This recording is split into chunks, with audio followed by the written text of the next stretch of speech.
Welcome back to the Civic Podcast. This week's episode is titled Israel Strikes Iran, the End of International Law? And we're joined by Professor Yuval Shany, who holds the Hirsch Lauterbach Chair in Public International Law at Hebrew University and has previously served as the Chair of the United Nations Human Rights Committee. Our topic today is probably one of the more contentious ones so far: the debate surrounding Israel's Operation Rising Lion. Within international law, there have always been very strong debates about the scope of self-defense. And here we have a situation where states, policymakers, and international law scholars are divided between those who think of Israel's strikes against Iran as unlawful preventive action, and others who argue it represents an escalation within an ongoing armed conflict. Yuval Shany holds that latter position, which is why we invited him on the podcast. The operation targeted Iranian nuclear facilities and infrastructure, but went beyond that and sparked some of the most significant legal debates about anticipatory self-defense and preventive self-defense since the invasion of Iraq in 2003. Our conversation covers the legal frameworks at play, from the core tension between the United Nations Charter's prohibition on the use of force and its exception of self-defense, the notion of what constitutes imminence, especially in the context of the threat of weapons of mass destruction. We explore the role of proxy warfare, the challenges of attribution, as well as the implications of these legal debates for the future of international law and global security. I'll also make a personal note before we get started, in the interest of transparency. In 2006, I clerked for the Supreme Court of Israel, but I hope you'll see that I challenged Yuval's thinking on more than one occasion. And as has been the case in a number of our interviews, I'm still German, I'm still a lawyer, and I'm still struggling of how to assess this issue in particular. But that's why we're having these conversations. And now we bring you Yuval Shany. Yuval, thanks for joining us on this topic of what we, I think, call the end of international law ? Namely, how do we think about the notion of self-defense after the attacks by Israel on Iran earlier or in June. We're recording on the 1st of July, and how we should legally evaluate this and also spill over into politics. So Yuval, you and I have known one another for some time, but I think the best way to start this topic off, because we have an audience that is both specialist but also general, is can we lay the foundation of what really international lawyers would call Article 2.4 and Article 51, the tension that exists there, and we'll then discuss how your view and that of Amikai differs from other people's views and how it fits into that general framework. Right. So thanks for having me first. This is, of course, a difficult and sensitive but very important topic, and I'm happy to share some thoughts and exchange some ideas around this. So in terms of the general framework, it's not very contested. I mean, I think almost all international lawyers would accept that the idea of wars has been largely outlawed by the UN Charter, and even before that by a 1928 treaty that prohibited recourse to war. The Charter explicitly in Article 2, Paragraph 4, prohibits the use of force and also threats of use of force. So states do not have a legal recourse to resort to armed violence in their international relations. However, it is also well established and uncontroversial that the Charter did leave in 2 or 3 exceptions. And much of the debates that we have in international law, and I should say these are actually not new debates, these are debates that have been going back almost to the time of the UN Charter, is regarding the scope and applicability in particular sets of circumstances of these exceptions. So just to basically lay down the grounds, one exception which is important and not very controversial is the Security Council mandate, what is sometimes called collective security, to utilize its exceptional forces under Chapter 7 of the UN Charter, specifically Article 42 of the UN Charter, and to authorize the use of force. The Council has done that on a number of occasions, not so many, but the most famous occasion is probably the Iraq War of 1990-1991, when the Charter did authorize states cooperating with the government of Kuwait to exercise force in order to repel Iraq from Kuwait. There has also been more recently authorization for the use of force in the context of the Libya crisis of 2011. So this is one avenue, but we know that this avenue has mostly political difficulties given the increased challenge of getting consensus among the 5 permanent members of the Security Council that have veto power over decisions of that nature. And then Article 51 of the UN Charter does retain for states what is called the right to self-defense. So states who are victims of what is called an armed attack under the UN Charter, they do have a right to use force in self-defense. They also have a right to call on other states to come and assist them. This is sometimes called collective self-defense. But as we know, the right to self-defense in and of itself is not a carte blanche to use force in any way conceivable. It is actually constrained by international law, both the language of Article 51 itself regarding the point in time from which an attack could actually be repelled if an armed attack occurs. This is the language that is used in Article 51. But also what is called customary international law, those rules of international law that all states have effectively accepted over time, also require that the use of force would be subject to twin conditions of necessity and proportionality. And many of the discussions, like I said, in international law really revolve around the question whether a provocation amounts to an armed attack, whether the response was too soon and therefore doesn't meet the temporal limits of Article 51, whether the use of force was strictly necessary or whether the same objective could have been secured otherwise, and whether the response was, at the end of the day, disproportionate. And these are many of these questions, probably all of these questions, have also arisen in the recent Iran-Israel conflict that we will be discussing later. Right. So just to sort of sum that up very, very briefly, there's generally a prohibition against the use of force or the threat of use of force. Then there's these exceptions. Because the Security Council isn't functioning in the way that it was originally designed to do, and maybe it did function in what I usually call the kumbaya moment of international relations in the early 1990s, so of global domestic politics, it somehow worked, at least a little bit. And that's how it's supposed to work, that the Security Council is authorizing uses of force, as you described. But then there's also this expression of what many people think, and I think rightly so, is this inherent right of self-defense in Article 51. Nothing in the present charter shall impair the inherent right of individual or collective self-defense if an armed attack occurs against a member of the United Nations until the Security Council has taken measures necessary to maintain international peace and security. I just want to sort of put that language out there for everyone to see what it is that we're discussing. But the real sort of clincher in all of this is if an armed attack occurs, what does that mean? How far temporally does that go? And I think you laid that out generally quite nicely. So if we're in that space, then I think over time there are different ways to interpret this notion of if an armed attack occurs. And at least the way that I've learned it and that I teach it when I talk about self-defense, you can think about an actual attack, which is, I think, where almost no commentator would think is controversial. If one state attacks another state, the state can defend itself, similar to self-defense by and large in domestic criminal law or somewhere else.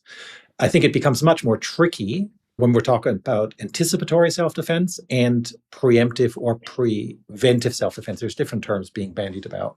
So anticipatory self-defense is usually, at least the way that I always think of it, is usually correlated with the 1837 Caroline incidents, the background of which is, I think, much more complicated than most people lay out. And the idea there, I think there was some imminence element that had to happen, i.e. if the attack is imminent, then self-defense would be permissible. I think that's at least the idea, Yuval. Is that sort of the way your understanding goes as well, or would you add anything to that? Yeah, I mean, by and large, let me just quickly react to what you said before. I think even with regard to an attack that actually occurs, there would be some controversy surrounding whether the magnitude, the intensity of the attack did cross the threshold. Yep. Because it is something that gives a lot of room for discussion.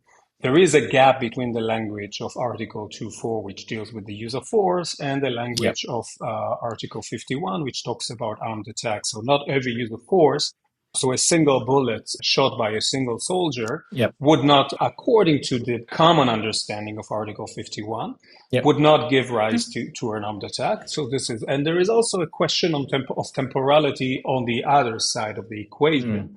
A lot of the discussion that we are hearing also regarding the Iran-US war has to do with the question of whether the Iranian attack in April or in October has already ended, and as a result, there is no ongoing right to self-defense. So these issues also arise on the tail end of the issues at stake. But I would agree with you that I think most international lawyers would accept at this point in time, and this was also given some impetus by a Security Council report for the Secretary General of the United Nations, is compiled about 15 years ago in Larger Freedom, that did lay down the state of international law at the time concerning the use of force, and did come to the conclusion that some degree of anticipatory self-defense, which is designed to respond to an imminent armed attack, could be read in within Article 51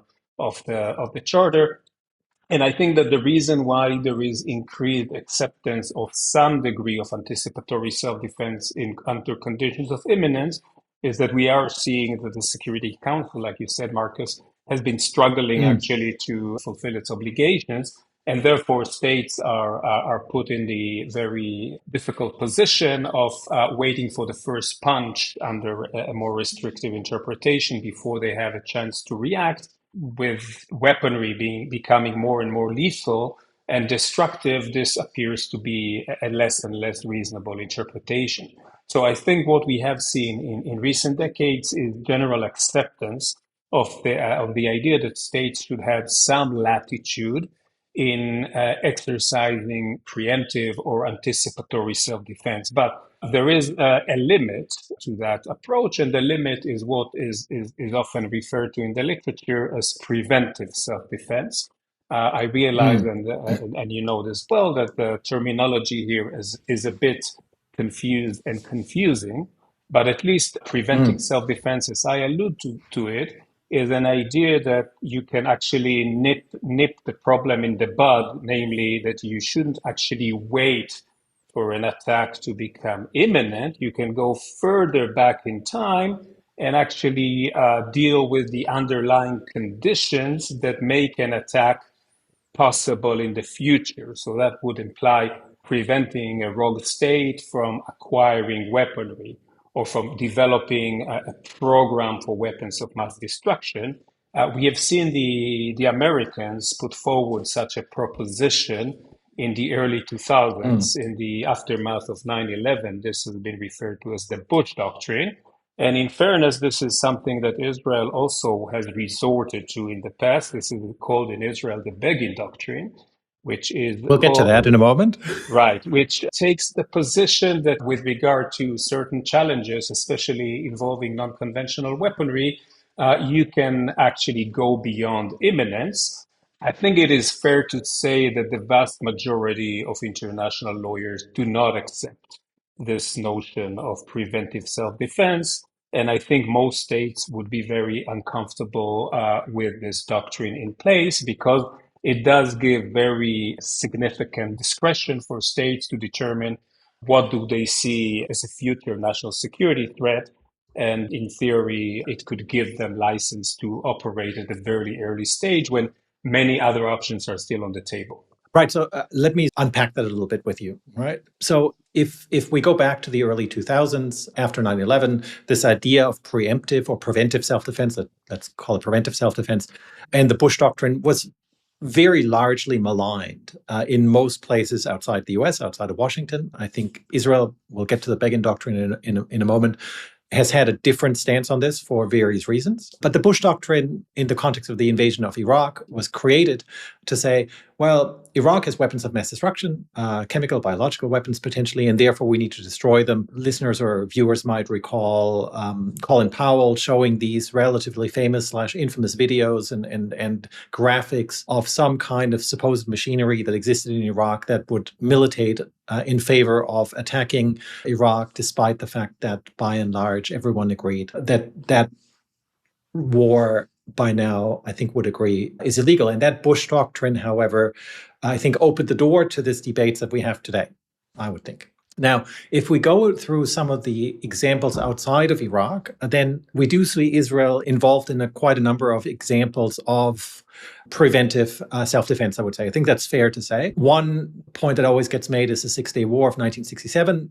I'll just shelve that for now. I think there's some discussion around that. But Oz-Iraq 1981 is, I think, the example that usually gets used here, which is when Israel destroyed an Iraqi nuclear reactor that Israel claimed was being built to produce nuclear weapons in Iraq. Israeli aircraft attacked that particular reactor, which was subsequently destroyed. The United Nations Security Council condemned the strike and called it a clear violation of the Charter of the United Nations and the norms of international conduct, and Iraq was subsequently entitled to compensation for damages. I think that sort of is when the Begin doctrine that you alluded to was first formulated more forcefully. And rather than me saying it, it's probably better if you do it. I have a few quotes from Begin as to why that was put in place, but I'll pass over to you for now, and then we'll see whether we have to start picking that apart a little bit. No, I mean, I fully agree. And actually, this 67 war is used as a good counterexample to Iraq in the sense that the Security Council did not condemn Israel after the Six-Day War. Mm. And I think, of course, there are always, when you look at international bodies applying international law, we have to remind our listeners that this is not the Security Council is not an international seminar. It's rather a political body where a lot of the positions are also dictated by political interest and approaches. But I think it is fair to say that Israel had a much stronger case in 67 regarding imminence, given that the armies it was fighting already assembled on its borders and made it quite clear and explicit what they plan to do in the near future. Whereas the Iraq case, I mean, Israel really the approach that, and this actually is something that we have seen in the current debate also being raised by some academics, such as Professor Mike Schmidt, who are more sympathetic to Israel's position in this regard. The timing was explained by Israel at the time using a concept of last window of opportunity. The attack was actually directed against a reactor being in the process of it being built before becoming operational, with the understanding that attacking such a nuclear reactor might have much more catastrophic consequences later in time. Once it's operational, then actually exactly, and Israel did try to argue this idea of what we would now designate as preventive self-defense. But like you said, this is a claim that at the time fell flat. I mean, it was not supported even by Israel's allies. Yep. Although, in the test of history, one could say maybe having an Iraqi nuclear program in the 80s could have, changed history in a different direction. But this is, of course, not what we are doing. Engage here. We're engaged with questions regarding the legality and not the political or military wisdom of this or that attack. Hey, look, in some ways, to me, if you look at the requirements of anticipatory self-defense, if you think about irrevocable commitment and last window of opportunity, you could probably say that the Six-Day War, to me at least, was as close as you can get to anticipatory rather than preventive in some sense. Oz-Iraq, on the other hand, I think was preventive, pure and pure. And Begin, I think, sort of said that at the time. And whether you agree with it or not, I think it expressed a sentiment that is now also being expressed by Benjamin Netanyahu.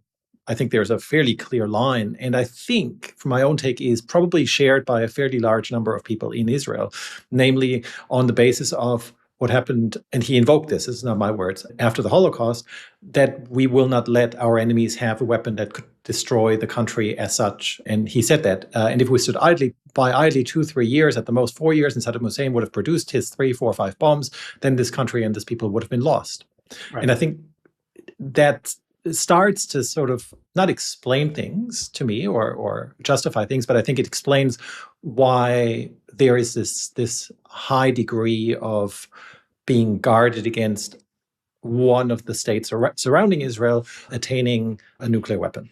I wonder whether you would say there is a line between sort of that, what's informally called the Begin Doctrine, and what Benjamin Netanyahu sort of invoked in the context of the attack against Iran. Sure, it's an application of the same doctrine. So this is a doctrine, it's a national Yeah. security doctrine, and it's based, of course, like you said, on the history of the state of Israel as arising from World War II and the Holocaust, but also on the sheer size of the state, a small state.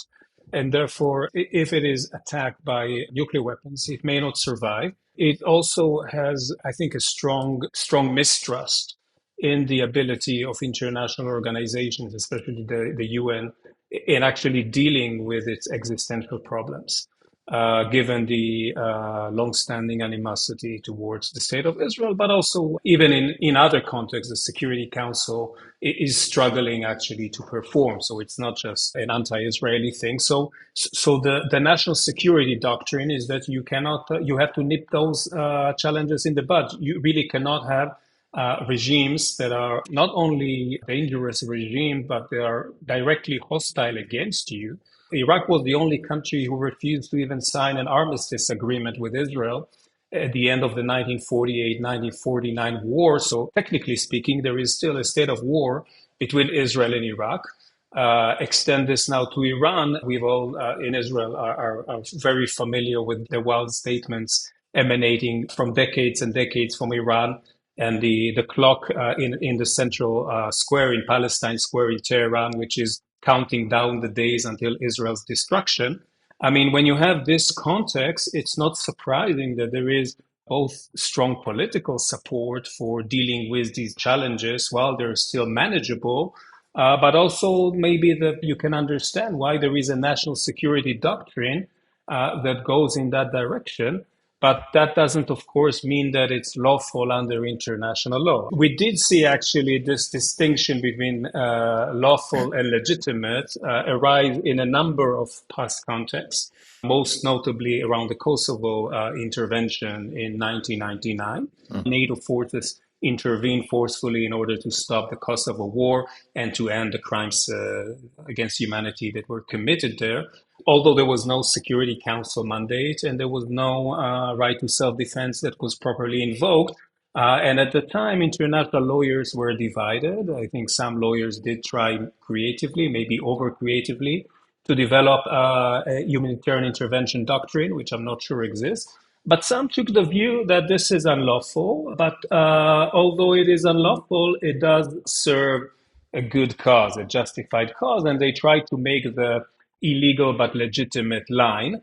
I must say that as an international lawyer, I'm quite skeptical of lawyers engaging in this sort of conversation, because our job as lawyers is to identify the law and to apply the law. This is certainly an area of international law where we have deficiencies arising mostly out of the political deadlock in the Security Council, which results in situations where a very narrow self-defense regime, which was rightfully initially set up as a narrow regime, is incapable of dealing with many real-world challenges that in an ideal situation would have been dealt with by the Security Council, but in a non-ideal situation are sometimes left without effective legal regulation, and that puts some states in a tough spot, between a rock and a hard place. If they comply with the law, their most critical interests would be lost.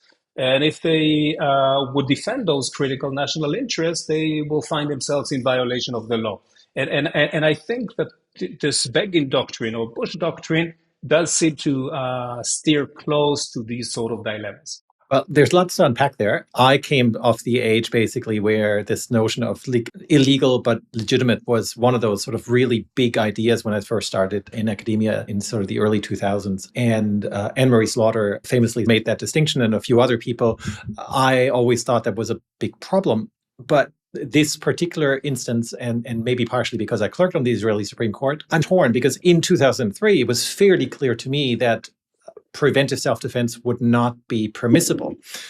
Now, the question is then, how do you evaluate the surrounding circumstances? And I think this is something that, at least in the last few weeks, seemed to have a take on sort of a debate that seemed relatively straightforward for some people and much more complicated for other people. Let me just sort of wrap this idea of preventive self-defense. Syria 2007, I think, makes another appearance, preventive self-defense in the destruction of this Syrian nuclear reactor as it was being built. And this was different to Iraq. There was no condemnation internationally at the time, at least from memory.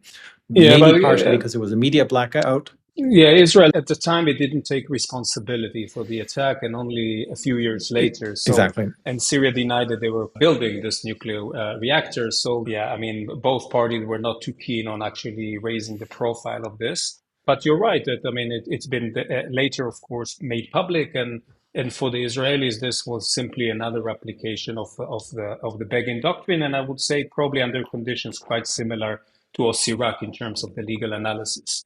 So if we believe that Iraq was unlawful, I think we would also take the same view with regard to the Syrian reactor. Yeah. And, to the extent that we think that this was perhaps a justified measure in an extra legal context, we may take the same view or not. But I mean, from the legal point of view, I think the analysis is pretty close. We will get immediately to Iran. And here, I think with Iran, the situation is a bit, well, not a bit, it's more, like you hinted, more complex. And maybe we'll get to discuss this soon. No, we'll get to this right now, as a matter of fact. And I want to start to challenge you almost from the get-go, and I'll actually read something. I think you referenced it in your piece as well, because the IDF described the Operation Rising Lion as and here I quote now, a preemptive, precise, combined offensive to strike Iran's nuclear program. And here I'd sometimes wonder whether this is just a statement made on X, because I think that comes originally from the X account of the IDF, and whether that was vetted by some form of lawyering or not. Because it sounds to me almost that we're very dangerously skirting into the territory of preventive self-defense, even sort of almost admitted preventive self-defense, or whether this is just, well, the same continuation as you just outlined between Iraq, between the reactor in Syria, and now Iran, with a lot more complicated elements that we'll discuss in a moment. Yeah. Now, let me just ask you, in your article on just security, you and Amichai Cohen propose that we shouldn't look at it in terms of that, right, of preventive self-defense in some ways, but rather as an ongoing armed conflict. And this is a quote now, ongoing armed conflict. The first thing I want you to do is unpack that framework for us a little bit. And I might interject every now and again, so you're not talking for the next 15 minutes. But what are the key elements, you would say, for this ongoing armed conflict framework that you and Amichai propose to understand this conflict in particular? Because I think it gets fairly complicated, but it also gets fairly close to the reality. Right. And this is why I'm struggling quite a bit to figure out where I, in the end, will land. So first, I'll do what you asked me to. I'll just mention that you're right, that the first initial statement by the IDF did refer to preemptive strike. To the best of my knowledge, this was not vetted by lawyers, this initial statement. The State of Israel did submit a few days later a detailed letter to the Security Council explaining its action and also explaining its legal approach, which, I don't know, we have published our piece a few days later, so maybe they borrowed from our piece, but they did effectively endorse the approach that Amichai and myself, and tried to make an argument that the preemptive strike attack should be viewed within that context. So what is this context? So the context is that Israel here, unlike Iraq and unlike the Syrian reactor, was already in an armed conflict. This is not in dispute. On October 7, Hamas attacked Israel. On October 8, Hezbollah joined the fight and started launching rockets. And over the month that followed, there have been other non-state actors, the Houthis in Yemen, Shiite militias in Syria, Shiite militias in Iraq, and also elements of Hamas in the West Bank, who were all involved in these hostilities. But there was another actor who was involved in these hostilities, and this is the state of Iran. Now, the state of Iran has a very long-standing and quite extensive and intensive relationship with these non-state actors that are often called their proxies. It was involved in setting up some of these proxies, in training, in funding, but also in coordinating their activities and in a way in setting up their strategic objectives. And Iran has an operation which is run from the Republican Guards, the Iranian Republican Guards Corps. They have a special corps which is called the Al-Quds Forces, Al-Quds being Jerusalem. Mm-hmm. And their job is actually to operate this network of proxies. And I mean, this is not secret. There are a lot of open source records that suggest this. So there are public meetings and private meetings. So there has been extensive involvement by Iran with these proxies. And the legal question is whether, as a result of that level of involvement, Iran itself has become a party to the conflict. Now, before I get to this, to the legal standard that I believe is applicable, I will just note that unlike, again, Iraq and the Syrian reactor, Iran here was not shy to actually, at least on two prominent occasions, to step directly into the breach and to conduct open attacks against Israel, both in April of 2024 and in October of 2025, shooting barrages of hundreds of missiles and drones towards Israeli Just to be clear, October 2024. 24, sorry. So these were both last year. And in both cases, I would say that the Iranian reaction was closely linked to developments in the proxy war. So in April, it was because Israel had targeted in Syria an Iranian commander who was responsible for the operations of Hezbollah in Lebanon. And in October, the Iranian barrage was a reaction to the assassination by Israel of the head of Hamas, Ismail Haniyeh, while he was in Tehran, and also the assassination or killing of Hassan Nasrallah, the head of Hezbollah.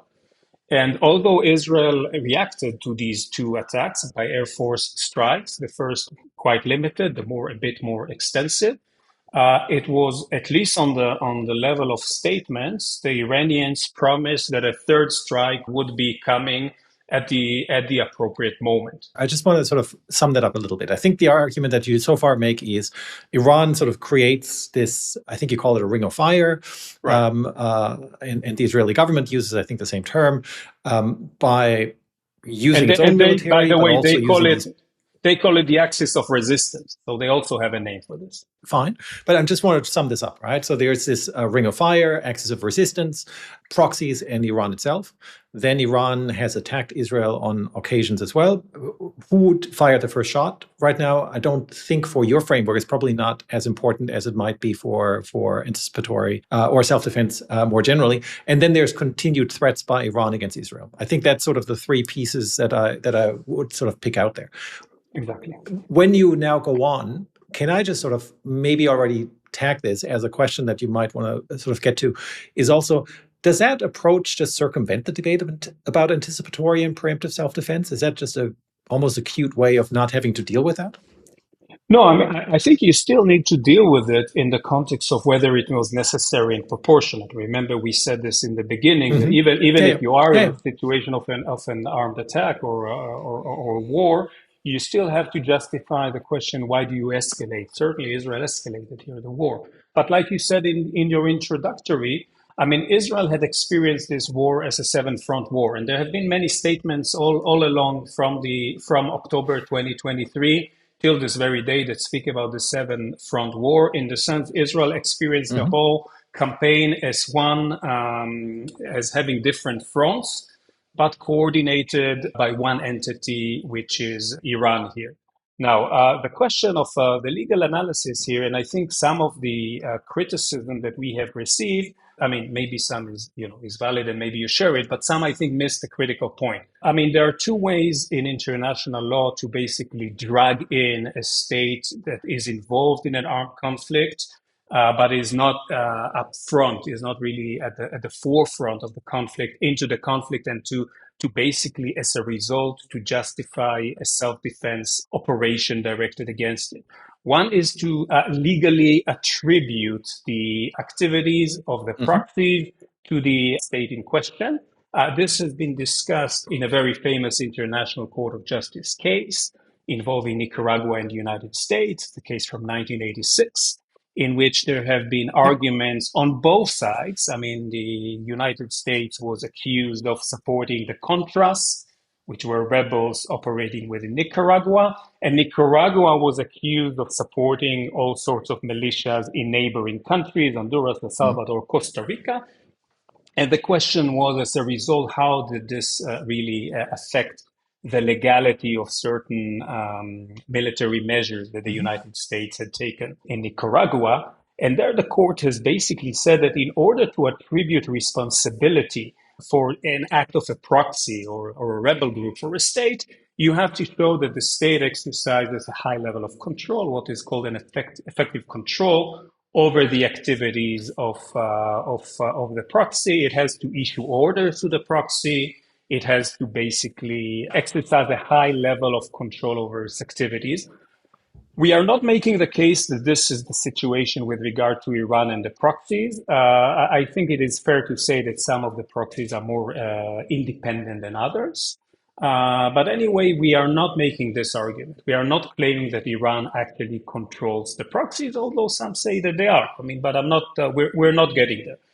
There is, however, another way to bring in a state into an armed conflict situation, and this is a test that has been first articulated by the General Assembly in 1974 in a famous UN resolution, well, famous in our little corner of the world, which is called the definition of aggression, where the General Assembly has reached consensus on what would constitute an act of aggression under the UN Charter, namely an unlawful use of force that may or may not give rise to self-defense.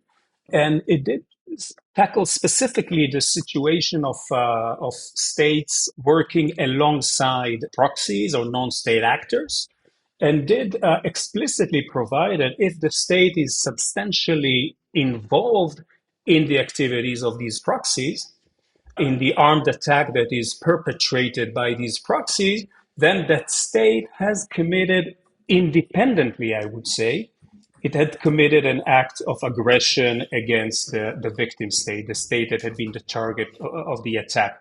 And this is where I think our claim is, that Iran, even if it did not control the proxies, and I'm willing to accept that it did not control all of the proxies, it was certainly the narrative that I just described to you does amount to substantial involvement, if we take seriously that term, substantial involvement. And again, some of the confusion is that the court did say that giving money and training does not amount to effective control. No? The court did not actually define very clearly what is substantial involvement.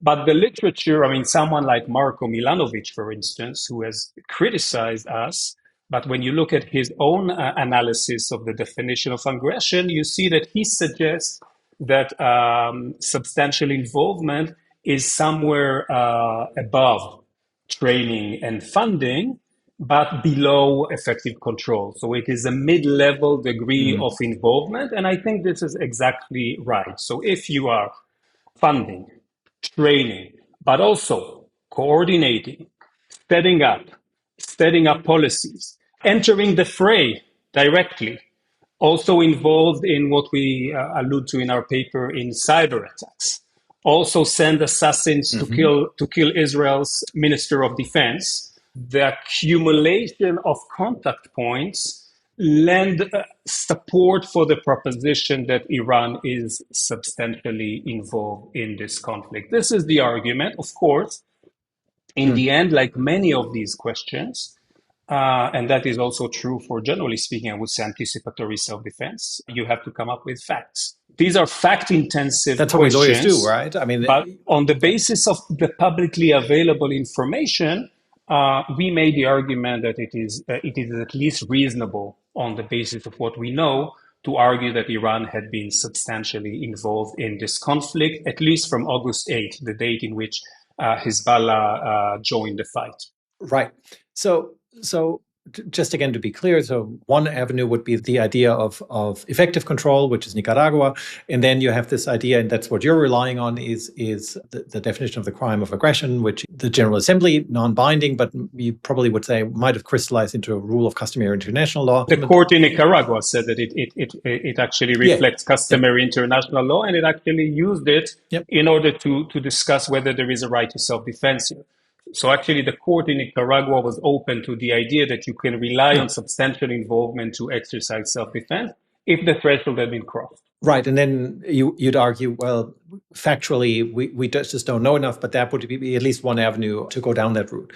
You've already mentioned, Marco, his argument would essentially have to be, or is, that the threshold simply hasn't been met in that respect, right? Just to stay on that particular point. We'll get to other points. Yeah, but unfortunately, I should disclose, I'm friendly with Marco, and I really think he's an excellent lawyer, and I have no reason to doubt his good faith analysis. But I think on this specific point of substantial involvement, his analysis, that he, at least on what he has so far published, is quite disappointing. It doesn't engage with any of these contact points seriously, but just takes an overall impressionistic idea that it doesn't appear as if Iran was heavily involved in the attacks against Israel, which I think is a bit weak. Right. So, Marco, if you watch us, there's your task. But I think partially, and I'm just going to try to jump to Marco's defense and just to try to see how you react to that argument. I mean, partially that's based on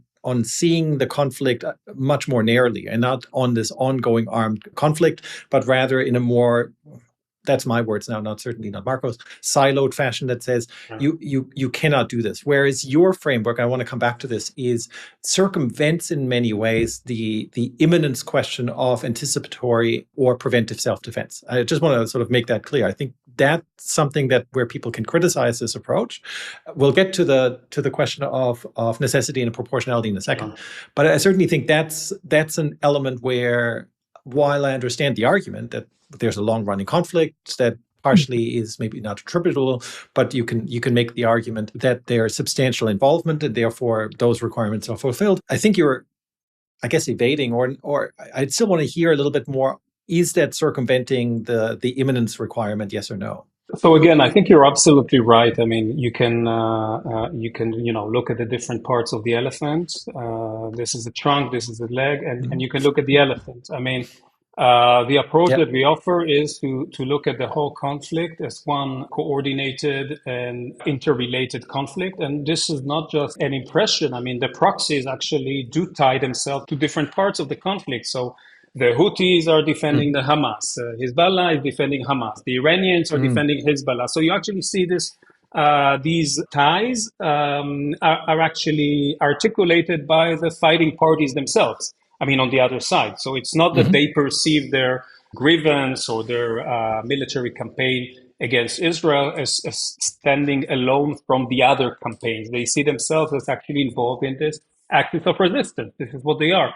I mean, the Iranians also speak, in their public discourse about the unity of fronts, right? That all fronts are actually have to be united. So I'm not sure that, we shouldn't take seriously the adversaries in what they're actually publicly saying in this regard. But again, I accept that this is ultimately a question of fact. And although these conflicts rarely get to international courts, Nicaragua was, of course, very exceptional. If they ever get to a legal setting, these sort of issues would have to be hammered down. What we were at least arguing that on the basis of publicly available information, this is not an unreasonable statement. And of course, there's you're right that it circumvents the question of whether it's preventive, but you still have to deal with whether it's this escalation is necessary. And we make the point. We'll get to that immediately Sure. now. Look, I'm probably sympathetic to your viewpoint, just to be clear.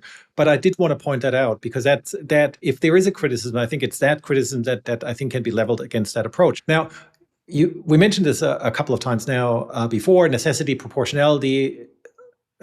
How do these principles apply within this ongoing conflict framework, as opposed to just justifying the start of one? So necessity, just for the non-lawyers, means that peaceful means of resolving the dispute have been exhausted or unavailable. There's a question mark behind that in terms of the sequencing of what happened.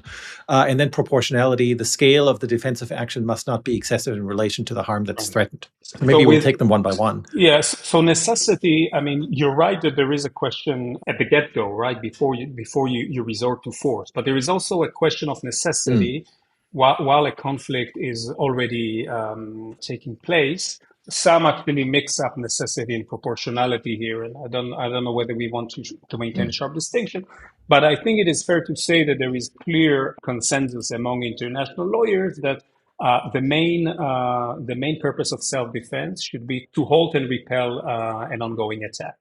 Mm-hmm. So to the extent that you're still being directed by daily missiles, your exercise of self-defense is effectively designed to stop these missiles from hitting you and your citizens on a day-to-day basis.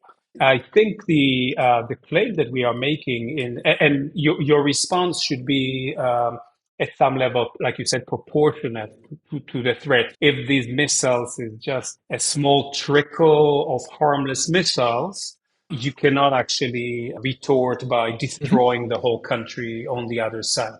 So there has to be also some proportion in your response to the degree of attack, to the extent of attack you're actually subject to. Can I just interject there? I think the way I understood your article, at least, or your argument, was that risk analysis, and this is what you were driving at, changes within this ongoing conflict framework. Right. That there's a sort of need for reassessment. What do you see as the increased risk that allows for a considerable escalation on the side of Israel with respect to attacking Iran or Iranian sites at this point? Where is that increased risk in light of the fact that these claims have been made over a number of years? And I think this gets to the politics partially, but I think that also is part of the context. So you're now involved in an armed conflict with Iran, according to our approach, and you have been involved in the last 18 months. And this was, of course, this is a very destructive armed conflict. We're not talking about Gaza and what's happening there. But also, I would say from the receiving end, this has been the longest war Israel has ever engaged in its history. There have been thousands and thousands of missiles that have been shot against Israeli civilians during the war. This has been a very devastating war for Israel. Now, within that, it's true that Israel, the tide has been turning on this war. When you look at it as a seven-front war, and we are seeing these fronts crumble one after the other. And this is the question which we raised in the article, is then why would Israel now escalate? And I think here again, the answer to the question must be fact intensive. So Israeli intelligence comes to decision makers, and basically it puts on the table two pieces of information. One, Iran is fast-tracking its ballistic missile program and is planning to quadruple within 2 years its ballistic missile arsenal. These are the same ballistic missile, hundreds of which they've already shot against Israel in the previous years in those overt rounds of violence. And then, of course, you also have information on the table that Iran is now dashing towards assembling a nuclear weapon. Put on the table that the IAEA, the Atomic Energy Agency, on June 12, a day before the Israeli attacks, comes with a damning report and also a resolution condemning Iran for violating the terms of the NPT Safeguards Agreement and basically enriching hundreds of kilograms of uranium at 60% level of enrichment, which has no civilian purpose whatsoever. It could only go in one direction. So you have an ongoing armed conflict with a very large intensity, and your principal adversary within this armed conflict is now changing its trajectory and is basically on a mad dash to obtain thousands of ballistic missiles and nuclear weapons. And the question is whether you can factor in not only the harm that you have already suffered from this adversary directly and indirectly, but also the very likelihood that if the conflict continues, the level of risk that that adversary. So it's a little bit like World War II. Germany is now developing these V2s during the war. Would that be a cause for escalation of the war? Now, that's of course, I mean, that whole war was seen as a war of a total war in which the aim of the war is unconditional surrender. This is not the aim of the Israeli operation. Israel, although some Israeli reckless ministers talked about regime change, the aim of the 12-day war was a very specific aim, which is to go after the ballistic missile program and to go after the nuclear facilities. So in terms of proportionality analysis, to the extent that you can factor in evolving risks during war, I would say that the attack was corresponded in terms of necessity and proportionality to that evolving risk. In terms of imminence, I would say that on both grounds, this is not something that would happen 10 years down the road. I mean, there is a discussion whether it would take a week or month to have a nuclear warhead. And of course, ballistic missiles, they were generating a number of ballistic missiles every day. So this is something that has very clear and almost immediate application to the war. Right. But I guess I want to come back to this notion of, it goes back to the necessity question in some sense. Right. And I'm German enough to make that distinction quite clearly between necessity and proportionality. Was it necessary, given that the IAEA findings of non-compliance, while there, but there were ongoing negotiations happening still at that time? And so I think that sort of militates. And again, risk assessments are tricky, and I would always argue that requiring imminence in light of weapons of mass destruction, it's not a suicide pact. There is a level of, but wasn't the fact that there were still negotiations ongoing, and it seemed, at least to me, and I think to most observers, that the Iranians were completely taken by surprise by the attack as it happened at that time. Well, that's sometimes the purpose in military engagement. No, I get that. But isn't the sort of necessity requirement, just to be very precise right now, wasn't there a chance to avert it still? And so I guess that's where I want to push you a little bit. Yeah, well, that's not, I would say two things. First, I mean, look, the strategy for the Iranians has been to negotiate forever. I mean, they're forever negotiators. I'm putting aside the agreement that was signed in 2015, which, you know, there is much controversy around this. But I think there is a general sense in Israel that the negotiations were not designed to go anywhere. And at least technically, if you recall, Trump had claimed that he gave them 60 days to negotiate, and they didn't. And the attack started on day 61. So there was at least nominally a certain window that was given and was not used. But I think more generally, I mean, this is not an analysis you conduct during an armed conflict while the war is raging. The fact that you have negotiations for ceasefire between Russia and Ukraine doesn't mean that Ukraine cannot continue to defend itself while the negotiations are impending and attack weapon production facilities within Russia. So I think that all of these conditions that we think about in a pre-war status apply in a much more diluted form while the war is actually raging. So I think there was no reason for Israel to believe that Iran was at any point in time, I would say ever, serious about giving up its nuclear program. And the ballistic missiles were not part of the negotiations anyway. So with regard to that threat, there was really nothing on the table. Look, that explanation helped me clarify sort of your position, because I might hold a slightly different position on the necessity element here, but I think reasonable minds can disagree about that. But if we accept this framework, and again, I might not fully agree with it, but if we accept the framework, what are the boundaries of the legality of attacks by Israel against Iran? Because there's got to be an outer boundary. in some sense. Yeah, I mean, I think regime change would have gone beyond that boundary. I mean, trying to basically topple the regime, that goes beyond proportionality. And of course, there are also rules, we haven't discussed this much, but there are also rules of international humanitarian law that limit the Yeah, targets. we'll leave them aside for now. And as Yep. you know, there has Yep. been controversy regarding at least two sets of targets that Israel had attacked. Yeah, yeah, and one of them would certainly be the prison, which one So can actually three. put I big was question thinking marks around it. of the TV station and the scientist. So regime change outer bounds, but within outside of that, you would say attacking the ability of Iran to conduct strikes that would potentially or would have the potential to attack Israel with nuclear weapons is perfectly within the range of. Right. Just to clarify that. Okay. That's my position. Can I just slightly shift, and that moves us forward because we're sort of running not short on time, but I think we should wrap up fairly soon. Where do you see the role of the U.S.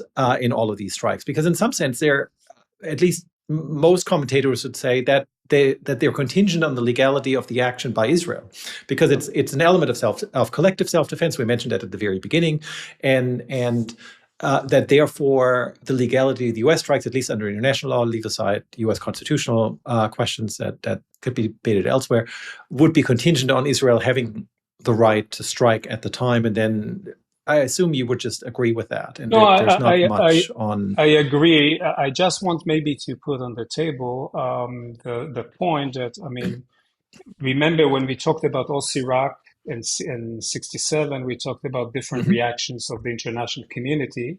81 and 67, we said in 67, no condemnation in Security Council. 81, strong condemnation.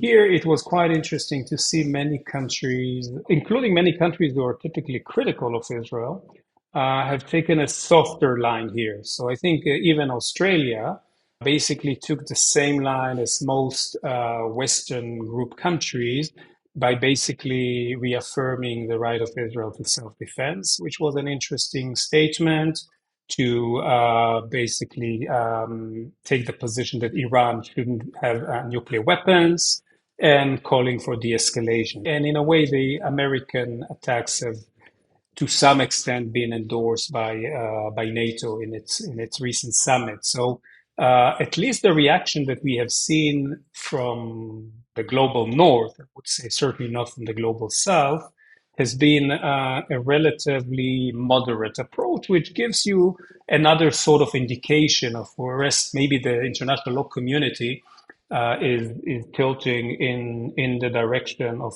reading very narrowly Article 51. But we see that states are a bit more flexible on these issues in some cases, not in all cases. Kevin John Heller, I'm just going to channel him for a moment here. He would probably say that the non-aligned movement came out fairly strongly, and various other neighbors in the region came out fairly strongly against it.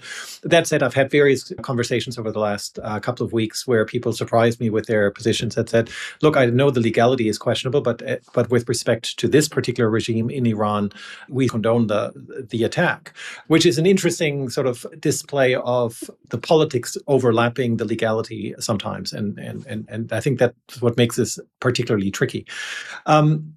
Speaking of politics, and that's sort of one of the last questions I want to ask you is, I personally don't want to go into whether or not Netanyahu has taken the military action because he wants to save his prime ministership, but the politics do matter, right, in some sense. And I guess you sort of alluded to it a little bit with your last statement, namely, does the nature of the government for the legal analysis make a difference?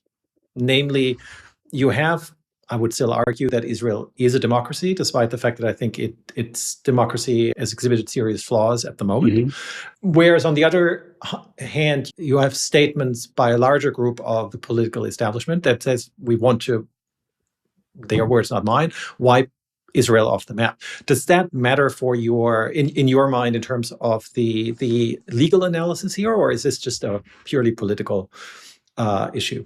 No, I mean, I think, look, for the record, I agree with what you said. Israel is a democracy in crisis, and I'm certainly not a fan of the current Israel government. And it was actually quite interesting to see that the chief of staff, who supported the attack on Iran, in his press briefing, basically strongly insisted that there were no political considerations that led to the attack. So because people trust in Israel more the military generals than they do the politicians. I mean, there is always a question when you exercise a right. There is a question of, what is whether you want to do this or not, and that's a political decision. But I don't think that the legal analysis should be impacted by whether we like this government or whether we trust this government. I don't think this. Now, the statements that you mentioned I was also critical of some statements on the Israeli side, which I think went too far in terms of calling for regime change, although I do share your viewpoint about the regime in Iran. But this is not something that Israel has the right and to actually intervene with. But in terms of the statements by the highest leadership of Iran that they are planning to wipe Israel out of the map, this is certainly something that you have to factor in, because you see this. It's not just the talk. They're actually putting their money where their mouth is, and this whole axis of resistance and the nuclear program and the ballistic program. This is something that is costing the Iranians hundreds of billions of dollars to set up. So this is not just a fancy rhetoric. This is a state program, and you have to, I think you're entitled to factor it in when you are engaged in risk analysis. This is a regime that is very serious about its plan to destroy you. I was just going to ask, to come back to the analysis or your framework from before, and you would have to factor that into the risk analysis part and say that escalates it. On the other hand, and I'll just make that as a statement, you don't have to respond if you don't want to. The trust or confidence to me actually in that sense matters a little bit, because I think the community outside of Israel probably would have had a slightly higher level of trust if it wasn't Benjamin Netanyahu, who's invoked this sort of rhetoric so many times over the years. And we're not doing this here, but there's plenty of videos where people slice sort of statements from the last 30 years. John Stewart has done a nice clip on this, yes. Yeah, we don't have the capacity to do it here. We're just a small little I will respond this very quickly. I mean, Iran has been a threshold country for now a large number of years. And when you're a threshold country, that means that your breakout capacity is quite strong. So last question on this bit, and then I'll ask you the final question. But is your sense that these attacks, and it's not the first one in that sense, right? It's an ongoing, sometimes low level, oftentimes very hot. Is your sense that this will make Israel safer in the long run?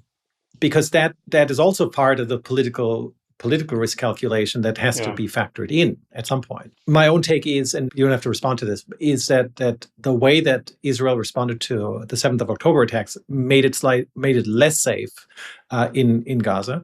But let's focus on Iran. Would you say that there is greater safety now, or is there not this idea, which I find fairly compelling, that it might strengthen Iran's resolve to get to where it wants to go, because that then presents a deterrence? Well, I think it's a bit too early to make a very strong pronouncement, predictions and pronouncement. Okay. What has happened after October 7, and again, there is much that has happened that I would not support as a lawyer, but also as a human being. But maybe the common denominator to what we see in Gaza, in Lebanon, and in Iran is that Israel has changed quite dramatically its national security approach and strategy. Instead of containing risks, which was the old, exactly, is basically removing risks and doing whatever they think it takes in order to completely remove risks, decapitate Hezbollah, fully destroy Hamas, and remove the ballistic and nuclear programs for the Iranians. Can you, in a whack-the-mole kind of situation, do this all the time? Yep. Probably not. It will have to be in the long run coupled by political agreements. And there is a lot of talk these days in Israel about a political agreement now with Syria and Saudi Arabia later, and maybe even Lebanon, and of course also with the Palestinian Authority in Gaza. If these political agreements do materialize, then yes, Israel may be in a safer place. But I do share your, suspicion that if it is just applying force in a rather aggressive and proactive way, there are limits to how much mileage this strategy can carry. Okay. All right. Let's wrap this up. And I wanted bring us back very slightly to the future of what we call the jus ad bellum. And some people will say this sets a dangerous precedent, but my question, and there's a risk of double standards, and I think that risk needs to be acknowledged. I think that, and I would suspect you share that there's at least a risk that other countries would also avail themselves of this type of pushing the boundaries of anticipatory self-defense and so forth, which I acknowledge your framework is slightly different. But if you could propose reforms to the framework that we have, and for better or worse, the charter framework with 2451 is still the one that we have, to better address maybe these modern challenges, which I think many international lawyers don't confront as much. There is these complex challenges with proxies and so forth.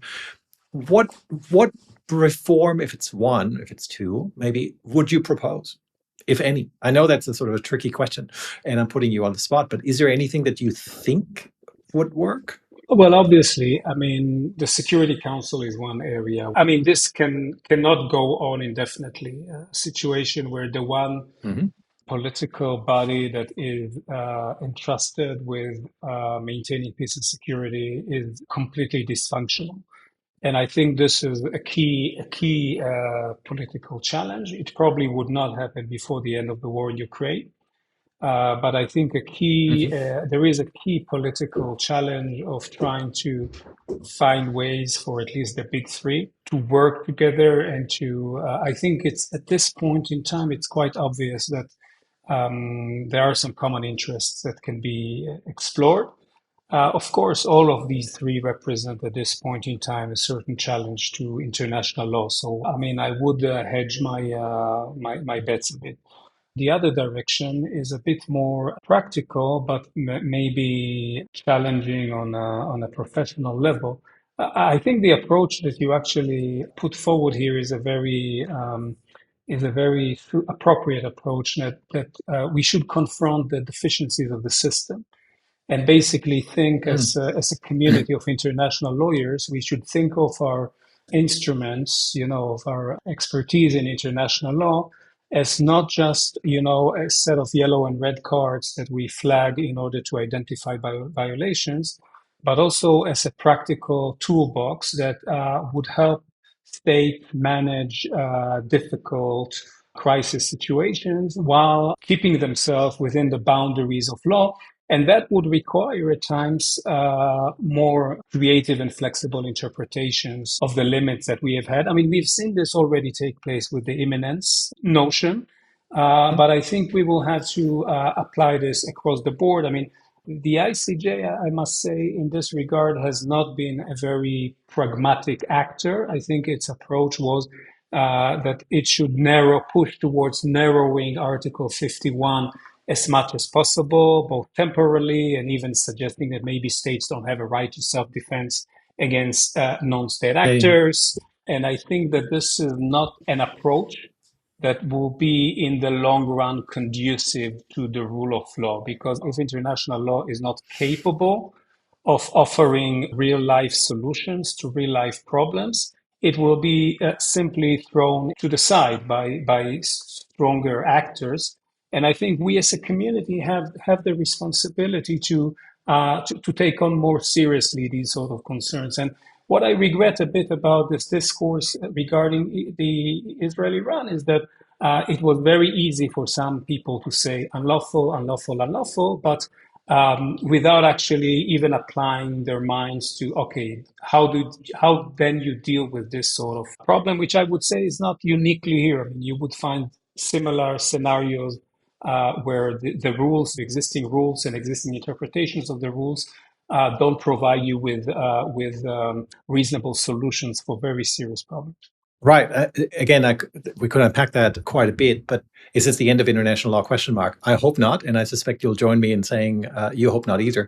Yuval, thank you very much for joining us and for taking the time in what is, I think personally, a difficult time as well because of the conflict that goes on in your home country.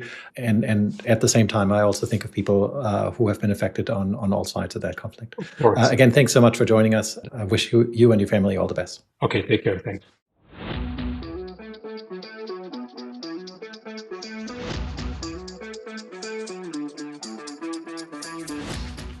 Thanks for listening to the Civic Podcast, presented by Markus Wagner. Help us spread the word by leaving a review and telling others about the podcast. For more information and to reach out to us with questions and suggestions, please visit thecivicpodcast.com. Our handle on the socials is @thecivicpodcast. The production team consists of Irene Bijou, Justin Bortignon, Blake Kelly, Jacqueline Malafe, and Jacob Melby. Thank you for listening.